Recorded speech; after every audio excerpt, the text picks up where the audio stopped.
Terima kasih pemirsa, suasana Car Free Day di kawasan Renon Denpasar. Minggu pagi semakin semarak dengan hadirnya berbagai kuliner dan minuman segar.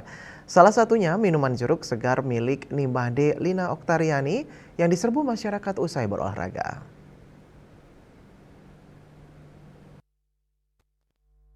Lina Oktariani mengaku telah berjualan minuman jeruk sejak di ajang Car Free Day Renon selama sekitar 2 tahun. Setiap pekan ia membawa sekitar 15 kg jeruk untuk diolah menjadi minuman segar. Dengan harga Rp8.000 per cup, minuman jeruk buatannya mampu terjual sekitar 100 cup dalam satu kali berjualan. Menariknya, minuman tersebut dibuat langsung di lokasi. Jeruk asli diperas kemudian dicampur dengan gula asli sebelum langsung disuguhkan kepada pembeli. Ia memilih mempertahankan penggunaan jeruk dan gula asli untuk menjaga cita rasa serta kualitas minuman. Kadang-kadang lebih dari 100 cup, bisa 150, bisa 100, kadang-kadang tergantung kalau akhir bulan biasanya agak turun sedikit.